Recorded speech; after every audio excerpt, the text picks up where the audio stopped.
me your ears. This nation will rise up.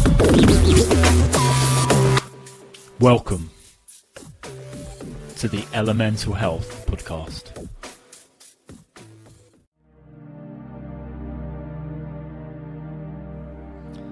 Welcome back to Series 2 of the Elemental Health Podcast. I hope you are enjoying the ride so far.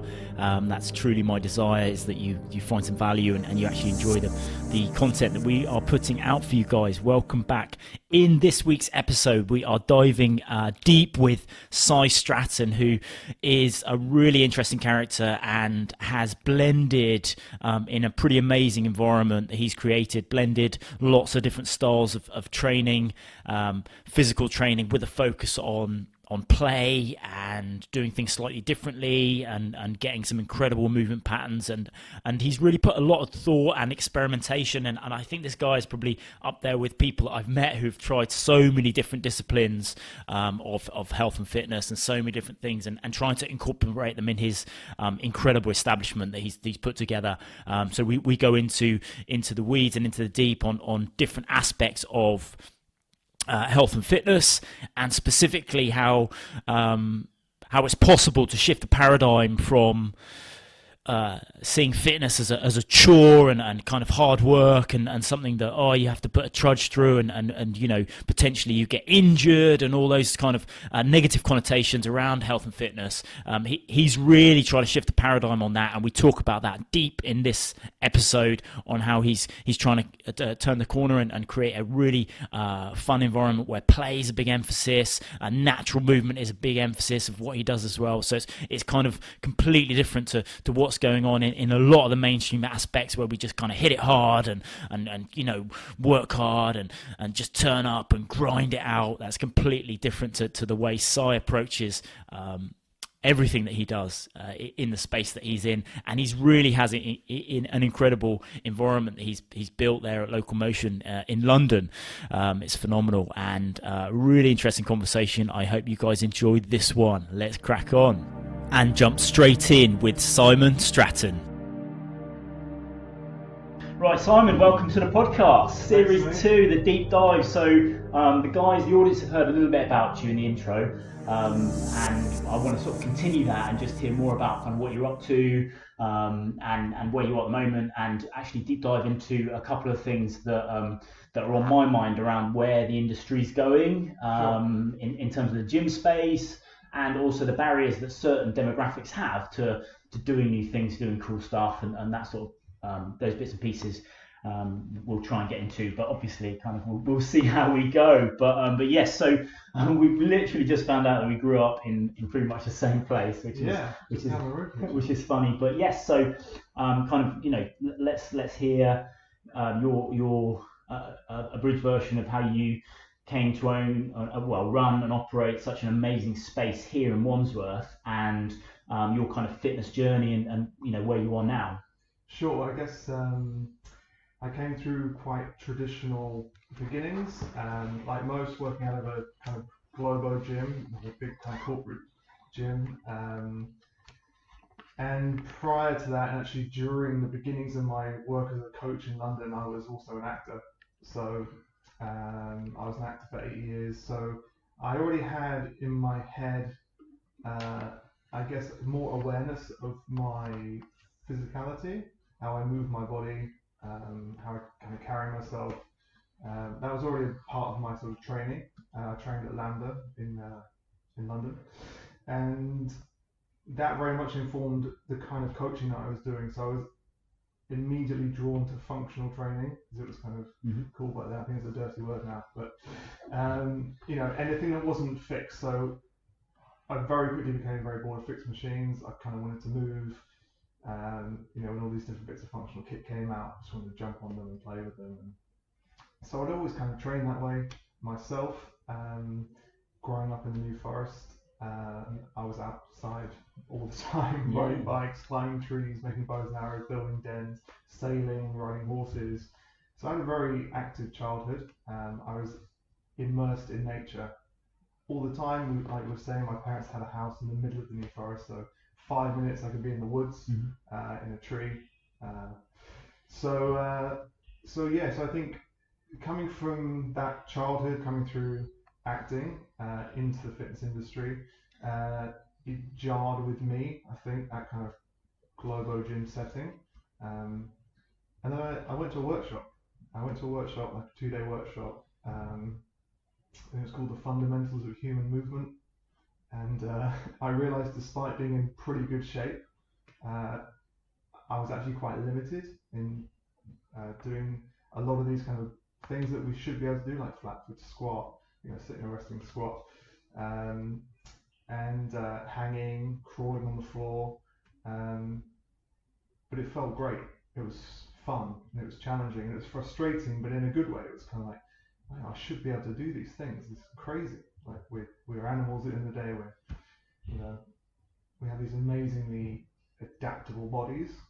And I kind of felt like I'd been undoing myself physically. So I think, despite my aesthetics at that time, how I looked and how people viewed me, um, it didn't necessarily speak of any kind of great function. It didn't necessarily mean I could do great things. Yeah, I could lift some heavy weights, but I was quite limited in the way that I moved. And I never trained the same again.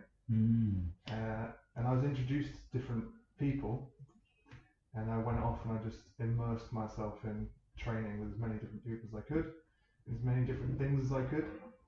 And that was the beginnings of my movement practice. Right.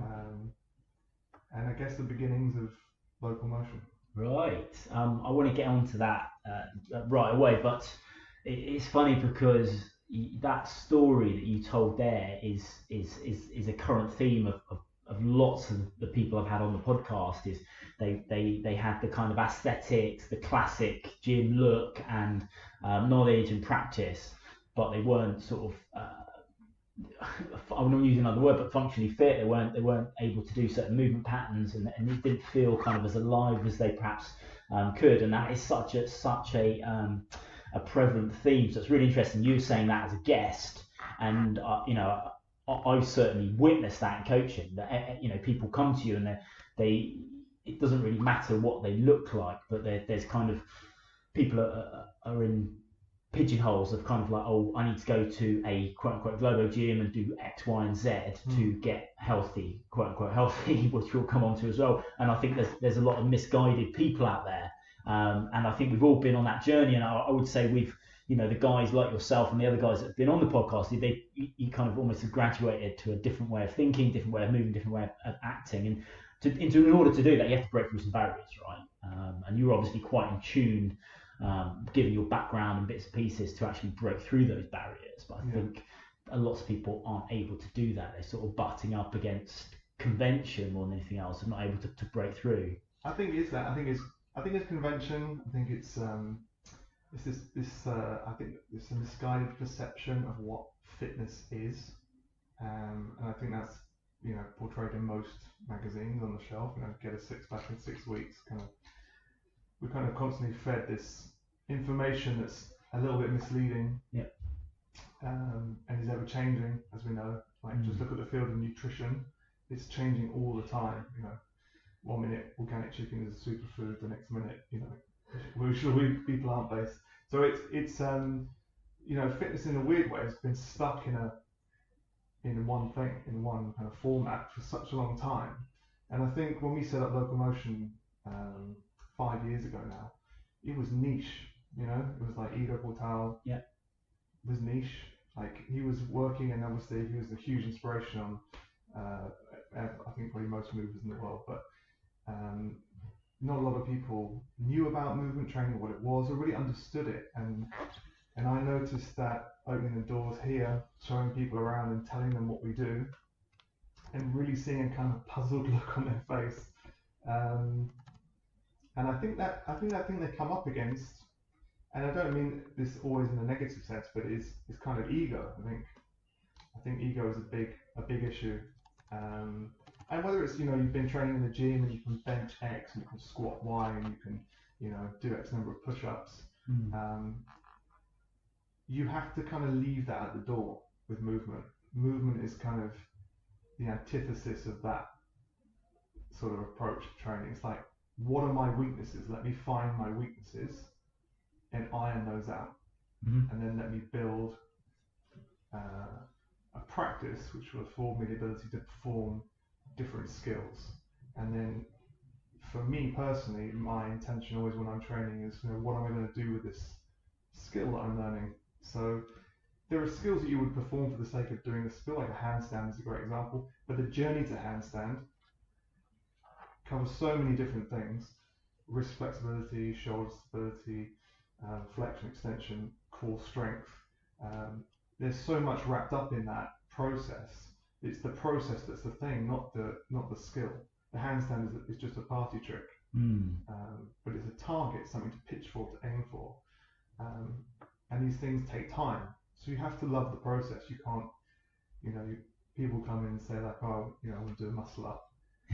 Well, that depends where you're at. That could take time. You might have to put in months and months of work to achieve a skill like that. Yeah. Some people are willing to check their ego and come in open-minded and put in the work, and some people aren't.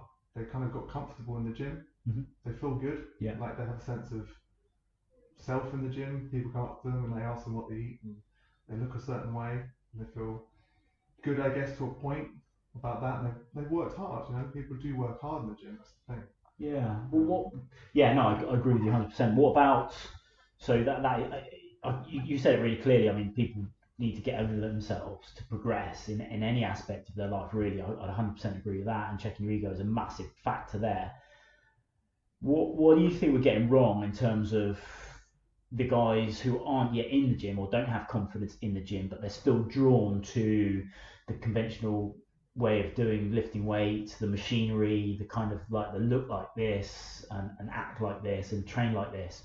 I mean, maybe you don't think, but I certainly feel like there's a pull towards the conventional way of doing things and going and benching loads of weight and doing this and that versus the kind of subculture that you and I are a little bit immersed in. You much more than me for sure.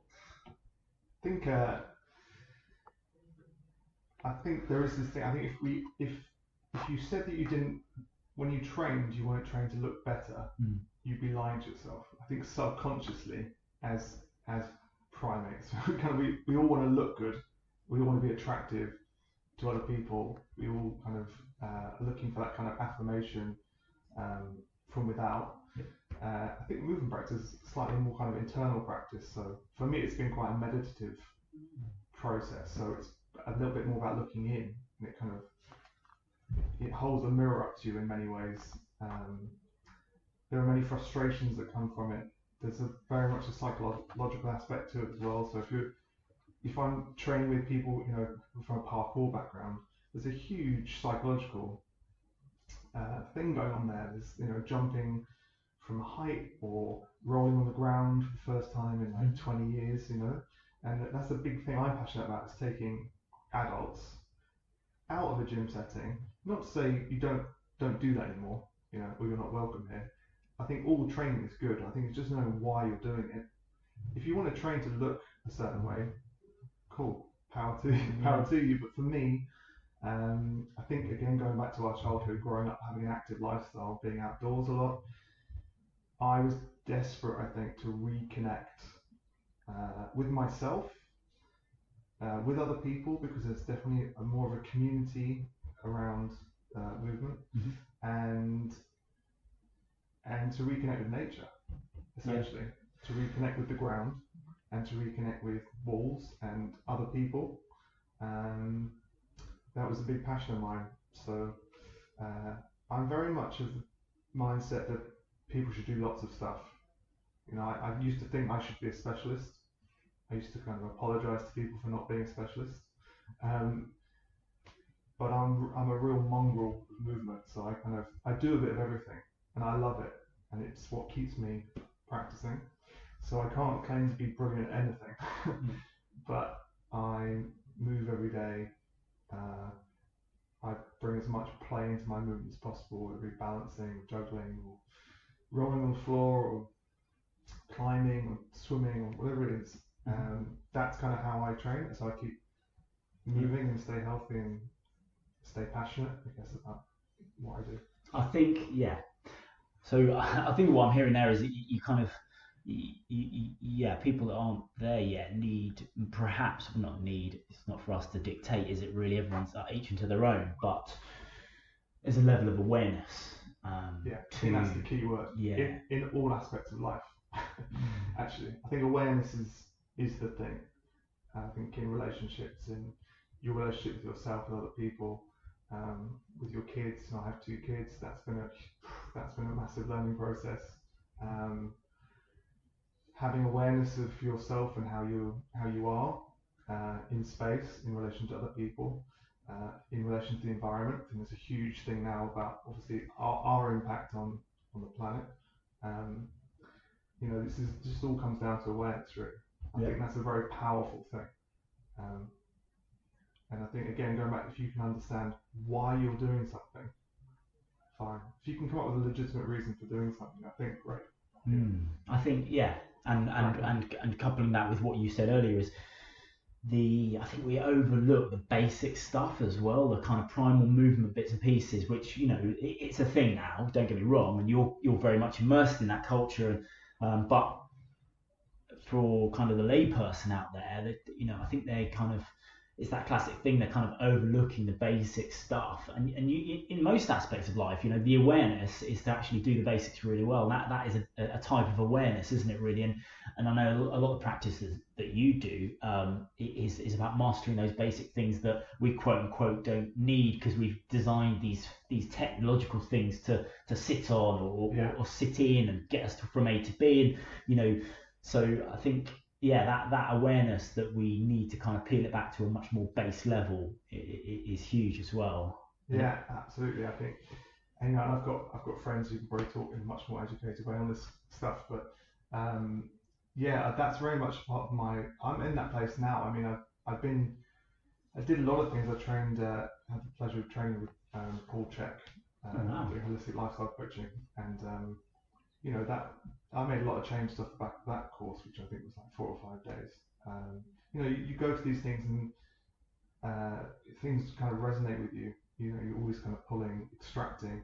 I think that's why, when I do a lot of stuff, I'm constantly pulling threads. Yeah. So it's nice when I work with clients to be able to do multiple things with them because it keeps it interesting for them as well. Yeah. I agree, exactly. My sort of, and I sort of resonate with that kind of. No, I wouldn't call it generalist, but that approach of kind of looking at lots of different aspects, and I don't like the word, but I've not found a better word, holistic approach to doing things. I think it gets banded around a lot, but it sums up what we're kind of talking about really, and looking at the very different aspects. And yeah, I'm a huge fan of Paul Check's work and the way that he sort of approaches subjects and topics. It's such a deep level to his understanding, and that's certainly comes through in the education as well. I think brilliant. And I think that when I came back from that course in particular, I did things like I stripped all the chemicals out of the house. So my wife was amazingly into all that sort of stuff, even more than I am. So we would strip back the use of, we'd change out our washing up liquid and change out our detergent, our softeners, and we filter our water, and so we're making these little tweaks over time and kind of cool. So that I feel really strongly about that. I think in a weird way, like having a much more simplistic life is a sort of, in a weird way, it's a happier life because there's less things to sustain. And one thing I'm really fascinated about is, and one thing I talk to a lot of people when I'm trying to convince them that reconnecting with nature or movement in physical sense is the way, is that when we go on holiday, for example, like my clients, when they go away, they will go to the mountains, to the beach, to stay in a tree house in the forest, to the jungle. We are drawn back to nature, to restore ourselves. We kind of want that. We want to swim in the ocean. We want to kind of ski down a mountain, and I think nature's an incredibly powerful tool for healing and for restoring. So it's hard being in London. We have an urban space, but we try to inject a little bit of nature into that. We have plants hanging in the space, and we have a lot of natural daylight. We try not to use the lights in the studio too much. We don't have to. Just little things like that. We take the guys outside. So if the weather's good, we'll go in the park. We literally go into the kids' park Yeah. in King George's Park behind, and we literally just play. Yeah. We just kick all the kids off the climbing frame, and we swing and jump and hang and climb. Doesn't get any simpler than that, does it? And it's great. And it's amazing the buzz. Like people are buzzing afterwards because we almost need permission to play as adults. We have to go. Someone has to give us permission to play, and we do play. Don't get me wrong. There's people play squash and they play tennis and they play these things. These little, they invest in these things, but it's not playing for playing's sake. We don't kind of roughhouse and roll around. And, yeah. Why do we lose that? I think life's a bit serious, isn't it? I think it's all a bit serious. I mean, we're very fortunate to work in a job where we can do that stuff and then make a living from it. It's the same with when I was an actor. You get paid money to tell stories, and so I guess I haven't really ever wanted a proper job. and it's kind of cool. I mean, going back to what I was saying, we're kind of these highly adaptable creatures, and I think that's the focus of my training, is to be adaptable. Like I just want to go. I want to be able to go and do anything I want, and just jump in at a reasonably decent level, so that I can enjoy it. So, whether it's kite surfing or like we took some of the guys out riding electric skateboards and wakeboarding, and so we try and take guys out to do stuff, to put all the skill training that they're doing into some kind of context, some kind of adventure-based context or life-enriching context, axe throwing and all this kind of stuff. And that's great, and I think it not only builds the community, the tribe, which is what we're trying to kind of build, but it also helps people to further understand the purpose behind why they would do this stuff that we're getting to do. Yeah, I think So, so just sort of roll back a sec. So, we haven't explored kind of what the gym space is about, or so just go into a little bit of detail about what your kind of establishment is and what the emphasis is in here and what your ethos is. Sure. So, Local Motion was essentially born 5 years ago out of a frustration that there were all these things as someone who was getting into movement that I wanted to practice, that I was travelling all over London trying to find things, often in quite obscure places, whether it be different martial arts or parkour, movements, like natural movement stuff, tree climbing and all those other things. And I was looking to open a space anyway. I think I was at a point where I was quite nomadic and I was looking to kind of have a base. And I kind of thought, well, why don't I open a space where I can just bring all these things under one roof, which no one had done. So I thought, well, maybe I found a clever niche in the market. And that's kind of what we did. I just kind of pulled on all my contacts. I was looking for space for quite a long time. Came in for a juice with my wife and my son at the time. Well, he's still my son. You know what I mean? And we were sitting downstairs. We're above Planet Organic in Wandsworth. Sitting downstairs, and my wife looked up, and there was a kind of mezzanine, an empty space, and she's like, "Well, there's a space up there. And you go and ask the guys if you can have a look around." I was like, "Yeah, I'll do it on Monday. It's cool." She said, "No, go and do it now." Obviously knowing me very well. And I did, and I walked into this amazing open plan, light industrial vibe space with loads of natural light, and I fell in love with it. And I started calling people, and I started touring people around the space. So this is before you've even built the space. It's just flat concrete. And just telling them about my vision, basically. And just telling them what I wanted to build. I wanted to create a tribe. I wanted to have all these amazing movement practices in one place, and to pull in all these different coaches and run workshops and seminars, and for some reason people just bought into it. I guess I think I was just so passionate about it. People just like, yeah, I'm in, let's do it. So most of that crew is still here. We brought guys in from calisthenics, primal movement, animal flow, capoeira, Brazilian jiu-jitsu, tricking, parkour, We collaborated with some people. We collaborated with Parkour Generations for a time. And the idea was just to get as much on the schedule as possible. So that when people came in, they could kind of find a groove, but then obviously the intention was always to disrupt that groove at some point and push them off to do and try other things, because even we found like yoga, people come in and they do one style of yoga. They ask for a very specific style of yoga, and I always think, why don't you just practice one style? Like it goes back to this idea of specialization. Like, I get it, but there comes a point, I think, and it probably just maybe hadn't come for them yet, where you kind of think, okay, I'm getting really good at this now, I'm becoming really confident at this, and then maybe I've kind of explored this to a point where I can start to go off and explore something else now without it having a detrimental effect on this thing that I've been exploring. And I think moving's a little bit like that.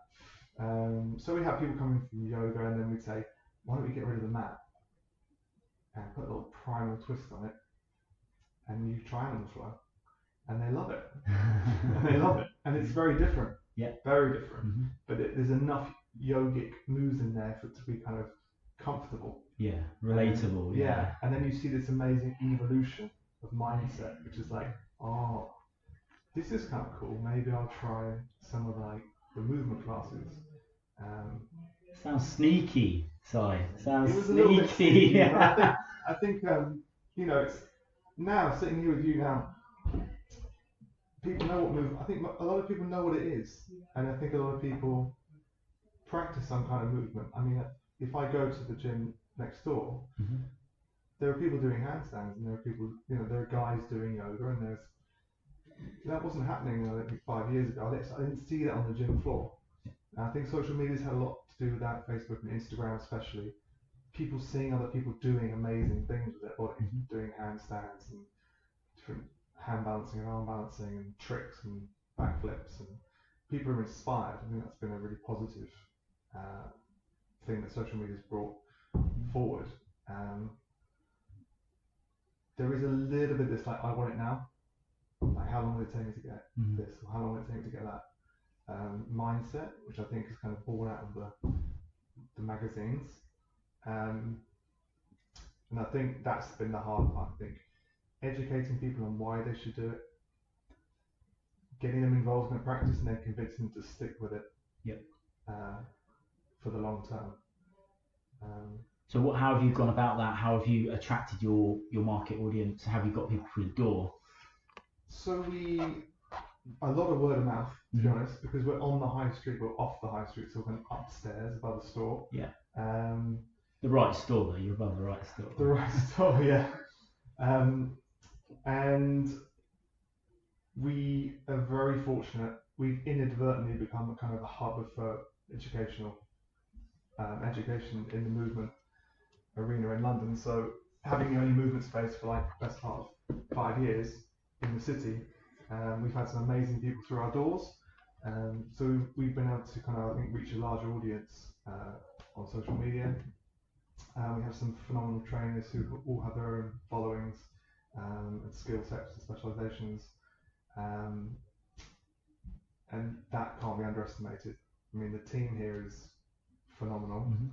I think that's what keeps people here. It's not just the training, it's so different, unique, and varied. Like, no session is the same. We never repeat a session, even the circuits that we teach here, which are still a fusion of all the things that we do, like gymnastic strength, parkour, mobility. Even those things, I think, what keeps people here, as well as the variety, is the people that they meet in the sessions, so the tribe, and then the tribe beyond that, which is the team. And there's a very strong philosophy here as well, about nurturing people and looking after people and wanting to develop individual people. Yeah. There's no cookie cutter bullshit. It's right. Everything is scalable. So if you come into a gymnastic strength class, there are options, and even if you've got an injury, or we will tailor make the session to you. So I hope everyone feels like they've been looked after as an individual, not just kind of thrown into a room, switch on the disco lights. Let's just like rinse ourselves and high five each other and then grab a £8 smoothie, which happens, which does happen. I think that sounds incredible. It really does, and I think I don't think you cannot overlook the community aspect and creating that, and that's I think nowadays that's the nut to crack, isn't it? Really, that's the hard part about running a business like this is attracting and sort of keeping people in your community. Yeah. Not a hard part, but that's the challenge, certainly, to get people through the door and over the sort of threshold of kind of like, oh, it feels a little bit different, a little bit uncomfortable. Yeah. They're better than me. I'm comparing myself to all these people when I've only just started. Do I want to go back? All those sort of things. Yeah, 100%. And I think and Shoshin, which is like a childlike mind, which is this whole concept, this idea, this approach of the beginner's mind. Mm-hmm. Come in as a beginner. So we very much talk about that, like forget what you think you know. Like in a movement session, 1 minute you're going to be killing it and the guy next to you is going to be struggling, and 2 minutes later you could switch. Mm-hmm. You know, that's the thing. There's no one's coming in and nailing everything in a movement session. So it's a great leveler. And I noticed that when I went into gymnastic halls and I went into parkour spaces. Everyone's lovely. They're very intimidating spaces, because I remember going into a gymnastics hall for the first time. I probably had like a 20-second handstand or something, and I felt pretty confident. And I went in, and there were these guys who were doing amazing things, and I was on the verge of walking out. So I thought, what am I doing here? This is crazy. Like, what am I actually going to do here? How do I start this? But everyone was so lovely and supportive and friendly, because it's hard. Yeah, it's so hard. Yeah, there are no egos. They part those a long time ago, you know. Yeah. And then what you notice about those guys as well, going back to another thing you were saying, is that they are constantly working on their foundation. They are always doing the basics. Like, you always see these guys doing the basics. Yeah. So there is, of course you progress over time, but there's a foundation of like basic things that you want to remain a master of.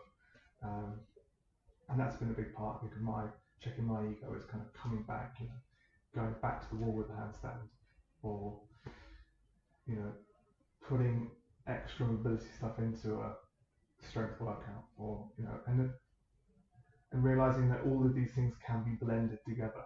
Yeah. There is, you know, it doesn't have to be, well, I do CrossFit, so I don't do this. You know, I go to the gym, so why would I do that? You know, move, box, roll, roughhouse, climb, swim. Do as much as you can. Yeah. I think it's when people do too much of one thing, they're going to get into trouble. That's when the imbalances start to happen, isn't it? I think so. Too much sitting, for example, too much sitting is going to screw you up as much as too much lifting is going to screw you up. Do you know what I mean? Too much eating meat is, it is amazing, the human mindset on things, because sitting is a great example. I mean, it doesn't take much to change that behaviour, but our day is riddled with opportunities to sit, and for some reason we just give into those opportunities. So we're just like, oh cool, there's a chair here, let me sit here, I'm going to lean on this wall for a little bit. But it only takes a little effort to kind of make quite dramatic changes. I think maybe where people go wrong is they're trying too much too quickly, and it's unsustainable. And I think the lifestyle that fits around movement training is very much similar to the mindset of movement training itself, which is just start slow, you try to drip feed stuff in, you're constantly sort of testing things out. Some things stay, some things go. You know, it's not to say we live in a modern world, it's a fantastic world.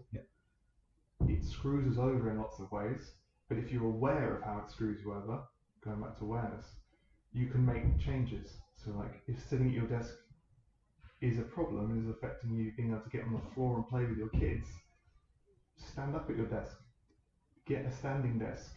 You don't have to buy it yourself, you know. Go for a walk at lunchtime. I don't know, hang from a tree. Like, there are simple things. It's not, I think that's, you know, you don't need equipment to move and be healthy. No, I agree with you. You don't. my kind of feeling I've been reading Jordan B. Peterson's book recently, Yeah. Oh my God. and I think I agree with you 100%. I think the barriers, if I just think kind of my audience, my guys that I coach, and the psychological barriers to doing childlike stuff and admitting that they're not very good at something, and I think the struggles I see, there's been a shift for sure in the struggles that I see and the way I perceive it, because I used to think, oh, well, it's simple. All we need to do is X, Y, and Z. But I think then what I see a lot of, and this is in pre-hospital clinical practice as well, is you meet these people and they're just a bag of insecurities and a bag of self-loathing.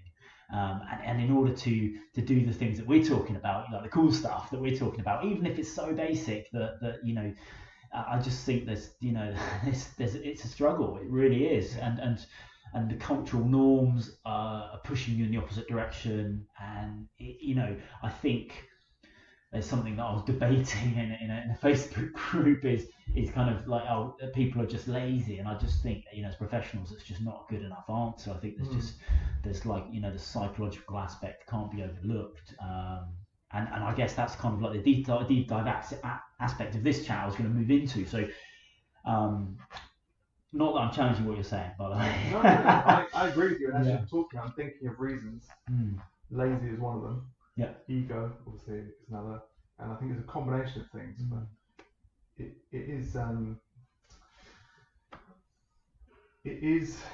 is difficult because we do care what other people think about us. Yeah. And we probably shouldn't. Yeah.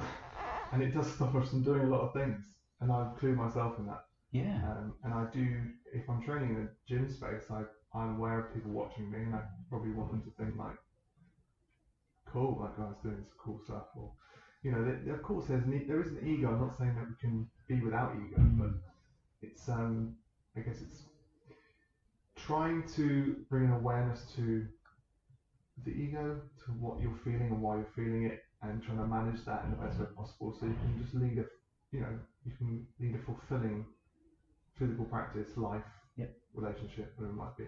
Yeah. And I'm saying that as someone who's very much working on all of those things. Still, I think that's what we do. And I think as you get older, and you have kids, and you've been at a desk for X number of years, it slaps you across the face. Yeah. And you are forced to confront. If you come out of were you in the army? Yeah. So if you come out of the military, or you come out of professional sport, like we have a lot of guys who play ex-professional rugby players, very physical people, incredibly fit people, fast, powerful, athletes, but they have had a bit of a rude awakening coming off the pitch that, God, actually, well, they're riddled with injury. Yeah. To start, Broken. Yeah. but then also they've taken a beating. Yeah. And the way they train is very linear. It's very kind of forwards and backwards, lift, put down. So a lot of those guys end up moving into movement. Yeah. We've had a lot of guys come in here as strength and conditioning coaches, and very quickly see, kind of magpie. Yeah. Oh, what's that guy doing over there at the ring? That's cool. And they become, some of them become absolute beasts on the parallels of the rings very quickly. But they get obsessed with the mobility and reclaiming that ability to move and be free and be pain free. I think as well, more important. I think it doesn't take a lot to get people moving in the right direction. Once you open their eyes to the kind of like aspects that really kind of you intrinsically adhere to, kind of childlike aspects of it, you break through the few layers of ego and start doing it, it becomes so much fun. You get so much value out of it. And you want to fail. I think that's the thing. Yeah. Like you should want to fail. Yeah.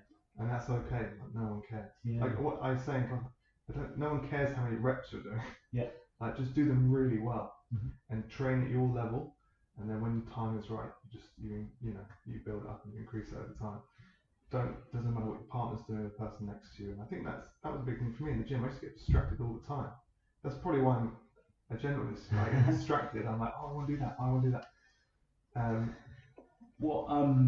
So okay, let's be really focused just for a couple of minutes. So if I came to you, I'm 40, I'm overweight, I used to play sport, I used to think I was good at sport in my 20s, and I used to think I was fit. Reality is largely irrelevant in life.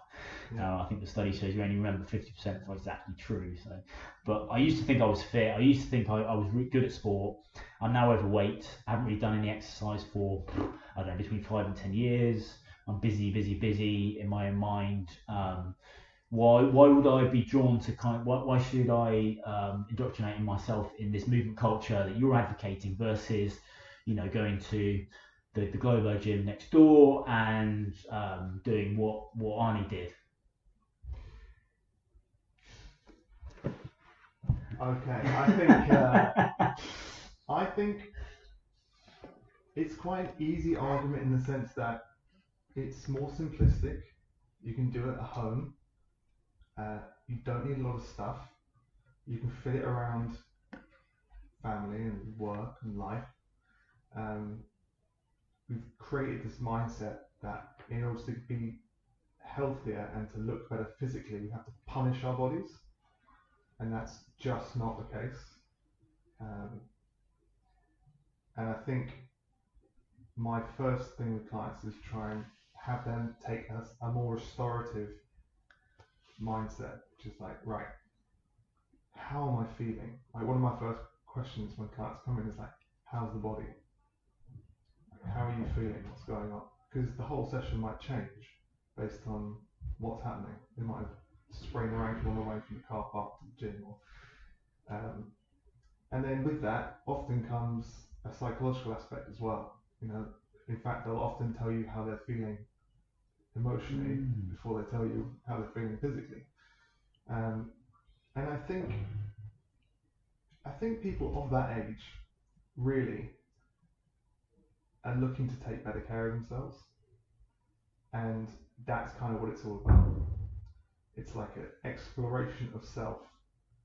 How am I feeling? How am I moving? How do I feel when I move? Is that right? Am I operating in my optimum, space? And the answer is more than not likely no. People waking up like their joints hurt, things are cracking, popping, clicking, and they'll wake up exhausted. They're not eating great, but they know they're not eating great. They're just stuck in a bit of a cycle. They're going to the gym and they're just like punishing themselves, like pushing heavy weights and doing high volume, more stress. They're going to work, they're stressed at work.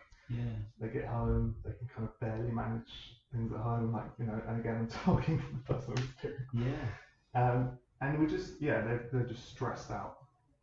Cortisol's high, and don't get me wrong, cortisol's good. Like the U curve of stress, there's a point at which cortisol stress is very useful. It gets out of bed, it gets us doing stuff. But there's definitely a point at which it becomes a negative force, as we all know, I think. And there's been a lot of that recently around sort of mental health awareness. And I think it just comes down to balance. So it's like within that programming for that client, it will be one-to-one, face-to-face physical coaching, and then opening a discussion about other stuff. So opening a discussion about lifestyle stuff, sleep, managing stress, and these are just conversations. They're not, it's not me saying I'm an expert in sleep. It's me just saying I know a few things about sleep. I'm going to tell you about them. Maybe you'll implement them, maybe you won't. Maybe you'll forget about it, and then in 6 months you'll come and say, do you know what? I turned off my phone by the side of the bed, and I put a blackout blind up. I listened to 5 minutes of mindfulness before I went to sleep, or I didn't have a coffee after like 6 p.m. whatever it might be, and I actually had a better night's sleep. And it might take that long for things to sink in. So it's that process again, that kind of journey. Incredible answer. Really verbose, but to the point as well. I think 100%. I think, and that's you put it. I think you put it more concisely than I possibly could. I think awesome answer. You're just drawing people to the awareness that it shouldn't be a struggle, and it shouldn't be just hard pounding away. And I think especially blokes who've just got that mindset that everything should be such a huge challenge, and I'm going to climb the mountain and I'm going to come down to the side of hero, that journey that we want to punish ourselves on. And I think you'd have sold it to me. But I think and it just rings true, because the more it's almost a catch-22. We're trying to achieve something through punishing ourselves, but the thing we're trying to achieve is less punishment. Do you know what I mean? So I don't know how we get ourselves in that frame of mind in the first place, but we all do. It's a very human thing to do, and then we jump in and we're kind of like, oh well, it should be hard. It should be X, Y, and Z, and all the expectations that come with that. Yeah, I'm quite opinionated on that aspect of things. That if you have a stressful job and you work in the city and you work under artificial lights all the time, and you're constantly around computer screens and phone screens, and you're exposed to all this stimulus all the time, and then you go out and there's rules and regulations, don't do this, don't walk here, don't. If you're constantly being beaten down with all this stuff, surely what you need to do is then find time and space to remove yourself from that, kind of restore. So it'd be the kind of parasympathetic aspect of training, or just even self-care. And you can call it holistic, but it essentially is just like stopping, seeing like where you're at, what's going on, and being aware of that and seeing what you need. It might be that you don't need to go and do a HIIT class. You might be stressed enough. I think it's a bit like the bad back things. You have a bad back for a little while, and then actually, if it goes away, you get a bit worried because you've been living with it for so long. It's more unfamiliar not to have become a friend. Back pain. I think if you're living in a high stress environment all the time, maybe your go-to thing is just to get more stressed. Or you're almost feeding off the stress. Well, that is exactly what we're doing. We're producing the peptides, we're talking to neuroreceptors. Those patterns of thought and the patterns of behaviour become so ingrained that when we cut them out and we try and sit still, our body physically says, what the fuck is going on? I need these hormones, I need these peptides of stress. And you're in a loop that you can't get out of, and it's a physiological process. It's the endorphin rush, and I think there are a lot of gyms and a lot of franchises and businesses making a lot of money off that addictive cycle. Of course you feel great when you push yourself hard, and there is a place for that. I think we should all push ourselves at times. That's where you learn a lot about yourself, taking yourself to a place of high stress or physical work or output. I'm not saying people shouldn't do that. I just think the volume at which people do that. In light of the lives that we lead. It's different. Like if someone from the New Forest, who gets up every morning and walks the dog, and I mean, you probably won't bump into anyone else, right? Or you bump into one other dog walker who you probably know, and have a nice little chat. If you live that lifestyle, maybe HIIT training is a really great thing for you. Maybe that's a balance. Maybe there's a balance there. Maybe the endorphin rush of like racing dinghy or something on the weekend, or like racing X boats, which used to be, isn't still a big thing down London. The adrenaline of that, the competition is a great counterbalance to your kind of relaxed country life. I think in London it's a bit of a different beast, and I think again a lot of young people like in there who haven't discovered that they need to move well yet. In their kind of teens and 20s and maybe even early 30s, are being told that that's the trendy thing to do, to go and into these kind of discotheque boutique spaces and get the pump on. And there's this whole there's an Insta celebrity thing around these places now, and that's it's cool. Again, I would probably quite enjoy going there from time to time and training, but it's not going to be my bread and butter go-to thing. I agree with you. And now I've moved to the seaside. My the thing I try and do every day is walk down to the beach and go for a 5-minute swim. Like that's the extent of my goal, to throw myself into the fire of getting the pump on. Do you know what I mean? I'm not thinking about things like that. I think because we're you know, we it's funny. We create financial stress, emotional stress. We go to sort of high stress job environments, and the answer that we've come up with is to throw ourselves into a high stress physical environment. I mean, none of that strikes me as having an aspect of balance and harmony to it. And it's no wonder that we have to keep relearning what we knew 1,000 years ago. It's no wonder we're in that cycle. You know, we're hamsters on a wheel. So yeah, 100% agree with you. And I think moving forward, the other point I picked up on when you were giving your answer was that coaching relationship versus what Paul Check would say, the very broken relationship, between a physician and their patient versus a coach and a client. And that the way that you kind of you position yourself as a professional, but you're perhaps not positioning yourself as someone who is prescribing drugs, whether they be pills or exercises, or I don't know if you can comment on that aspect of it. Yeah, I think. Tell me if I'm answering it wrong. Yeah, for me it's a kind of it's a conversation.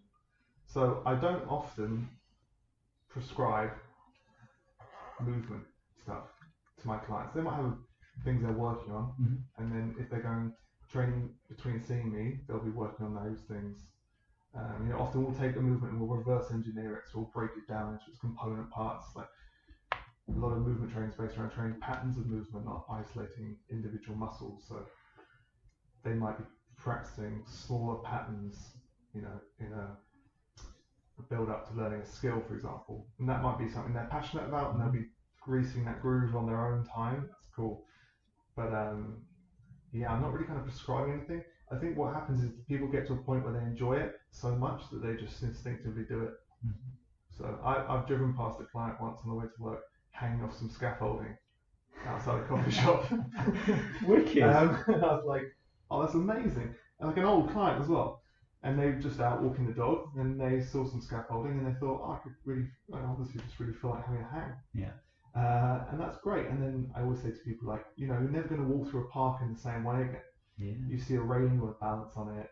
You see a wall, you want to kind of jump over it. And it's a very playful, and I think it's a very instinctive thing. I think once people get permission to do it, I think that is kind of what I was getting at, but I think my kind of nuanced bias from maybe clinical practice is moving away from a kind of a very prescriptive role and kind of a more nuanced relationship where it's about the individual raising their own awareness and taking ownership and accountability of their journey. I think that's kind of where I was going with that kind of thing, because that's a big part of what I preach, basically. So I think I'm sure we've both been in a situation where people come to you and they say, I've got an hour a week or 2 hours a week, get me fit. And you're like, well, hang on, there's 160 hours a week. You want me to do what? Okay, let's look at, let's kind of look at what's going on throughout the week and what aspects, those 1 or 2 hours in a week, how much impact do you really think that's going to have versus the reality of your life stress situation that's going on? Yeah, not a lot is the answer. And that's a hard thing. I think you assume that people come and are passionate and engaged and invested in doing stuff, and often they're not. There's 100 different excuses why they can't fit it into their day, or and I think if you're asking people to go to the gym and do a 90-minute weight session 4 or 5 times a week, that's probably a big ask. I think a movement is a little bit more bite-sized. You can just like squat while you're checking your emails, or hang from a tree in a lunch break, like I was saying. You can just kind of start to drip feed it in, and even those little bits over time will make a huge difference to kind of how you feel.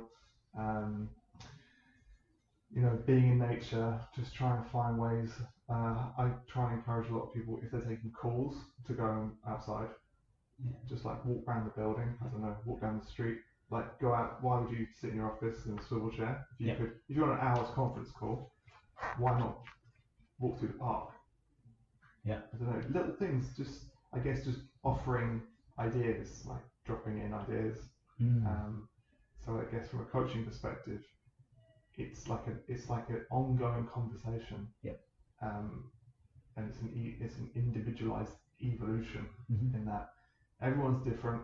Everyone has their own excuses and their own kind of patterns of behavior, their own habits. Sometimes you can disrupt those and change habits with people. Sometimes you have to wait for them to do it themselves. Yeah. Those are the most effective changes when people decide, do you know what? I need to change this. Yeah. Right. I'm gonna make a change. Like, it's always more powerful, I think. I think, yeah, and Well, just something I'm thinking about, based on what you're saying, is that we touched on it earlier is the play aspect of it. I think we're fixated on things being work or should be hard work, and we've mentioned it a few times, and it's completely flipping that paradigm, isn't it? Really, on its head, and saying you're not. I'm not here to help you work more. I'm here to help you take a completely different approach to your health, effectively. And those are very big, high-level concepts, but I think that's where you have to start, because that's where it permeates down and the real change happens. Because, like you say, it needs to come from the individual. Because when we get pushed into something, we resist. We don't do it. We don't like it. It feels uncomfortable. The friction is so high. Yeah. Yeah, I think when we have people in a group setting, it's interesting to introduce. So when we warm up, we would play games, and it would be quite play-based. And some of those games were really hard, physically hard. And some of them just kind of light, playful. Some of them might be based on hand-eye coordination or spatial awareness or rhythm, and sometimes those exercises are, there's some eye rolling from like the new guys or girls. Because they're a little bit uncertain. It's a bit different. It's like, well, it's very different, very different. But then the brilliant thing about play is it's fun.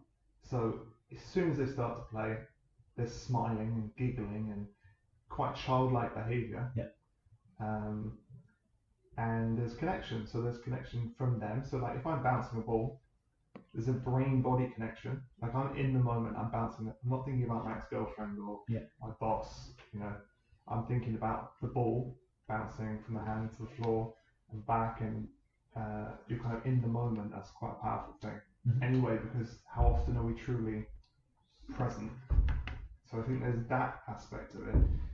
Then if you get them to play with a game with someone else or with the group, you're forcing this kind of this kind of visceral interaction, which immediately breaks down barriers. So within 10 minutes, you can break people off into groups, and they'll be physically spotting each other, giving each other feedback, chatting about their weekend.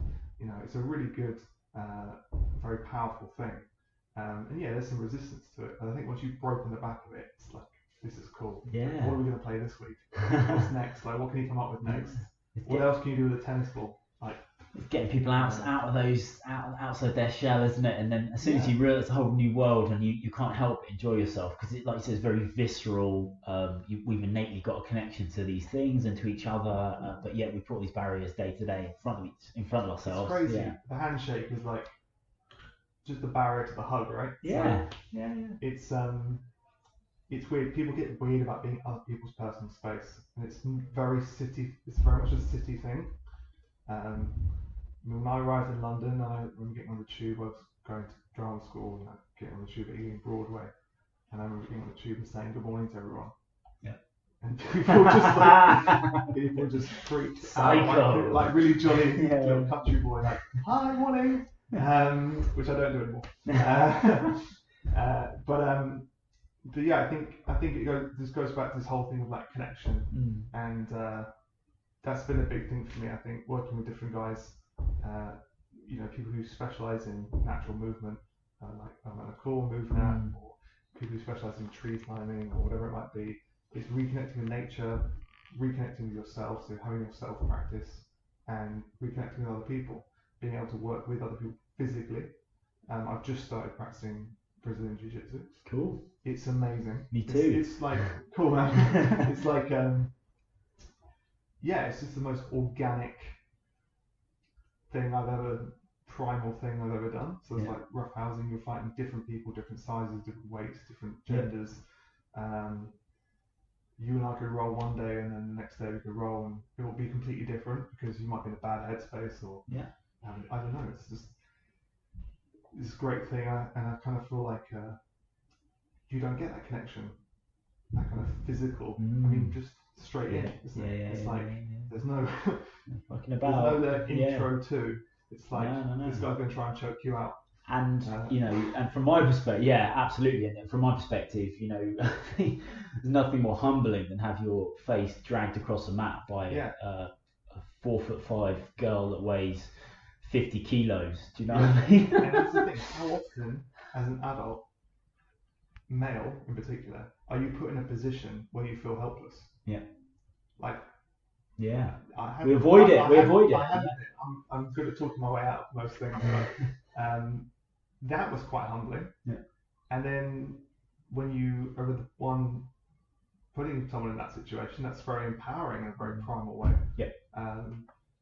And that's an incredible art form, and that's something I'm really looking forward to kind of pursuing.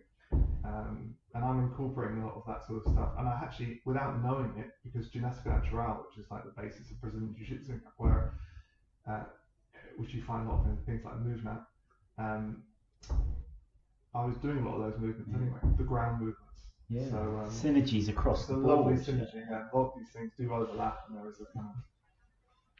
is an amazing crossover between all of these things. So it's cool. What's next? Well, I haven't done a huge amount of private coaching in the throes of setting the business up. So I'm building my private coaching business back up. I'm looking to launch some retreats next year. I won't give too much away. They're quite unique. They'll be quite unique, but it's kind of adventure, adrenaline-based retreats to kind of take people again physically and psychologically out of their comfort zone and challenge people in different ways, whilst also maybe trying to instill some of these things, these kind of lifestyle adjustments, building a movement practice, building a daily routine, building these kind of things in. And I'll be working with some really great guys on that, so that's exciting. We're going to see a local motion Brighton, is that right? Yeah, man, that would be awesome. Well, yeah, I think those guys really dig it, right? Yeah. The guys in Brighton look quite. I think whenever I meet people down there, they're so open-minded and relaxed, and I think that the market's less mature than London, but there is a market for it, of course. Yeah, perfect. That's what we want, immature people. Yeah. who just want to play. Awesome. But it'd be amazing. Yeah, I'm pursuing a lot of things personally in my own practice. Like I'm always trying to train myself and learn, like be the eternal student. Yeah. So it's breath work and some cold water immersion is on the agenda. I have to come down and see you in Brighton. Man, there every day, man. Morning skinny dip. Yeah, that's about it really. Cool. Yeah, that's enough to be getting on with it. Yeah, man. Yeah, well, I just want to acknowledge you for kind of, in a way, like everything that you're doing here with your space and the kind of the way that you've broken through your own personal barriers to create what you've created. And it is truly, I encourage anyone to come down who's London based or UK based to come down and check it out and have a chat with you, because you're such an approachable guy. And the conversation we've had is lots about people who don't really understand this sphere to come and how to get into it, which I think is phenomenal and very helpful, and hopefully the listeners will find a huge amount of value from what you've delivered today, but also just for having the balls to kind of do it. 5 years ago, movement culture wasn't where it is today.